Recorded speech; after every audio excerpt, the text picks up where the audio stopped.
Sir Topham Hatt came to all the engines with some terrible news. The worst news he ever had. "Why are you here so early, sir?" Thomas asked. Well, to put it simply, Thomas, we're in debt.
In debt?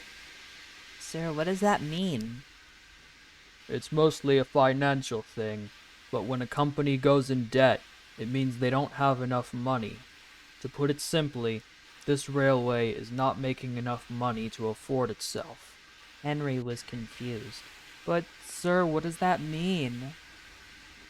Well, Henry, every successful company or railway needs enough money to be able to keep itself going. It's how we afford all of the trucks and coaches and equipment we use to do our jobs. We're not making enough money to afford them now. Well, sir, I think the problem is that there's not enough profitable red engines like me. James, how many times do we have to tell you that your color does not determine your usefulness? That sounds really racist, you know. Oh, sorry, Thomas. I didn't think of it that way. I apologize. So does anybody have any ideas on how to make more profit? Oh, sir, I know. What if we got some stuff from the mainland that you can't find here and then sold it here?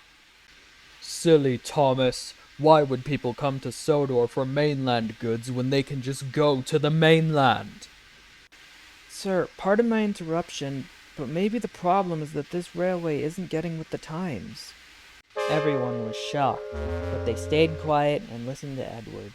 I mean, think about it. Most of the coal on this island is dirty because it comes from third parties, and most homes are still being heated by using fireplaces, all of which are extremely inefficient and bad for the environment.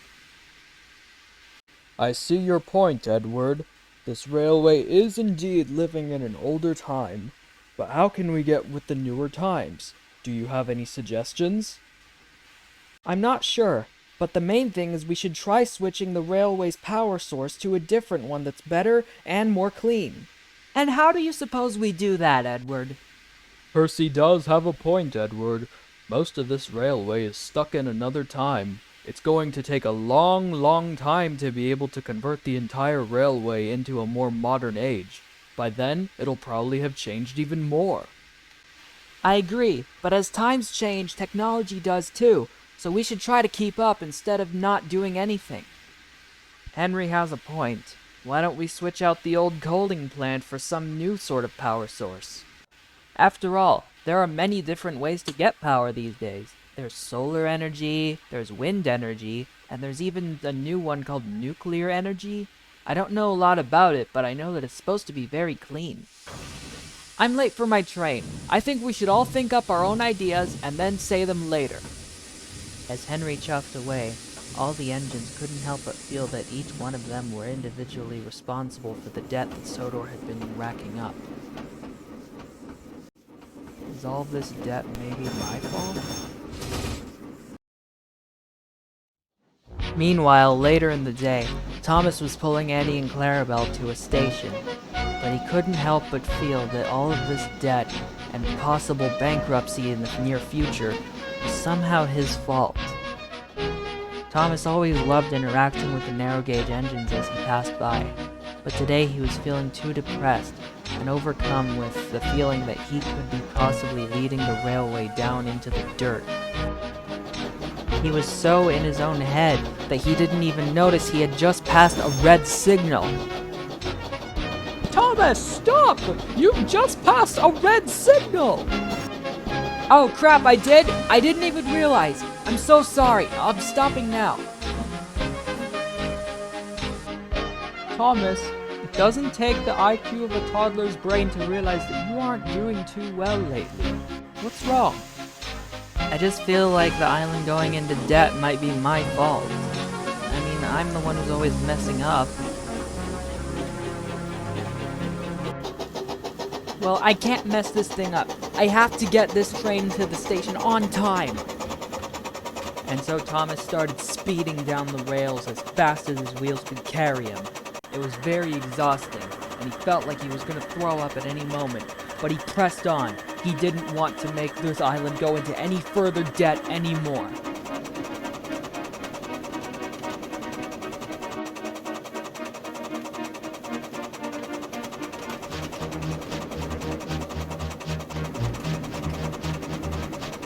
I can't be late! I can't be late!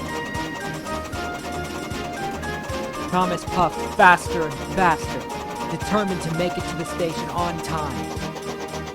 At last, Thomas finally arrived at the station. Donald was waiting for several minutes. He was getting impatient and didn't even think Thomas was going to show up. But Thomas looked really exhausted. Thomas, are you okay there, bud? No, I'm not okay, Donald. Does it look like I'm okay? I'm exhausted and I'm 10 minutes late. Jeez, you need to calm down, Thomas. I know you might be upset and everything, and that's perfectly okay. But you don't need to take out your anger on me. I just want to know what's wrong with you. I'm sorry, Donald. I'm always messing up on every job I get, and I feel like the island going into debt might be my fault. I feel like I'm the one that's dragging us all down into the dirt, and I'm the reason that we might eventually go bankrupt and have to move to some other railway, or God forbid, even be scrapped. Thomas, these feelings that you're feeling are completely natural. In fact, I've heard lots of engines are feeling that way. It seems like this whole thing is really a group responsibility. We all are responsible for the debt, and so we all have to volunteer to fix it. And so Donald chuffed away, leaving Thomas with those wise words to think about. How could they all pitch in to help the island? That was something for another day. Group responsibility. Jeez, I sure hope Thomas will be okay. Meanwhile, Sir Topham Hatt was having a very important business meeting with a whole bunch of different people. Everyone, I have called you here because you are all very wise when it comes to financial problems. My railway is going through massive debt and I need your help. So, are there any ways that we can make more profit off of this railway? I'm all ears. The two business people were thinking, and then the businessman spoke up. I think the problem is that this island runs on way too much disposable fuel, which releases a lot of pollution. Yeah, no shit. I have a suggestion. I'm the CEO of the British Nuclear Power Company. My suggestion is maybe you can supply your entire island with nuclear power, and maybe sell the excess power to other railways nearby. Nuclear power, you say?